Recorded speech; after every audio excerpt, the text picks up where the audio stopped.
യേശുവിന് ഏറ്റവും ഇഷ്ടമുള്ളവരെ, വയാർ Elohim ഏത്ത് ഹഓർ കിത്തോവ് വയാബ്ദേൽ Elohim ബെയിൻ ഹഓർ ഉബെയിൻ ഹൊഷക് എന്ന ഉൽപ്പത്തി പുസ്തകത്തിലെ 4-ാമത്തെ വാചകത്തിലെ എല്ലാ വാക്കുകളും നമ്മൾ കണ്ടു കഴിഞ്ഞു.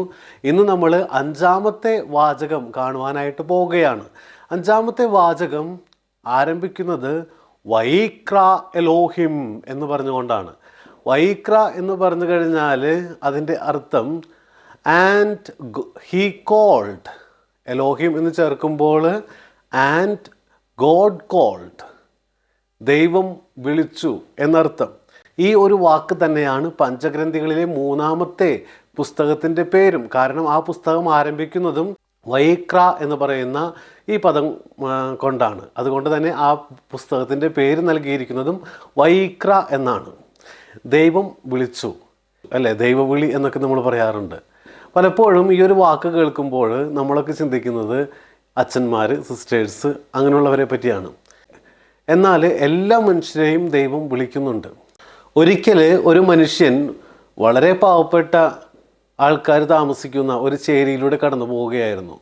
അവിടെയുള്ള ആൾക്കാരുടെ ദുഃഖമൊക്കെ കണ്ടപ്പോൾ ഈ മനുഷ്യൻ ദൈവത്തോട് പരാതിപ്പെട്ടു.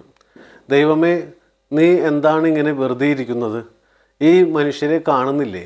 ഇവരൊക്കെ വളരെ ബുദ്ധിമുട്ടിലൂടെ കടന്നു പോകുന്നത് നീ കാണുന്നില്ലേ? എന്നിട്ട് നീ ഒന്നും ചെയ്യാതെ വെറുതെ ഇരിക്കുകയാണ്. ഇത് കേട്ടപ്പോൾ ദൈവം ആ മനുഷ്യന് മറുപടി കൊടുത്തു.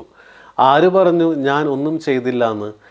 ഞാൻ നിന്നെ സൃഷ്ടിച്ചു, നീയാണ് ഒന്നും ചെയ്യാതിരിക്കുന്നത്. പ്രിയമുള്ളവരെ, പലപ്പോഴും ചിലരൊക്കെ വിചാരിക്കാറുണ്ട് ദൈവവിളി എന്ന് പറയുന്നത് അച്ഛന്മാർക്കും സിസ്റ്റേഴ്സിനുമൊക്കെ ഉള്ളതാണെന്ന്. എന്നാൽ ദൈവവിളി എന്ന് പറഞ്ഞാൽ ശരിക്കും എന്താണ്? നന്മ ചെയ്യുവാനുള്ള വിളിയാണ് ദൈവവിളി. എല്ലാ മനുഷ്യർക്കും ഈ ഒരു വിളിയുണ്ട്. അതുകൊണ്ട് നമുക്കും നമ്മുടെ ചുറ്റുമുള്ളവർക്കും നമ്മളായിരിക്കുന്ന ഇടങ്ങളിലും നന്മ ചെയ്യുവാനായിട്ട് പരിശ്രമിക്കാം. ദൈവം എല്ലാവരെയും അനുഗ്രഹിക്കട്ടെ. നല്ല ദിനം ആശംസിക്കുന്നു.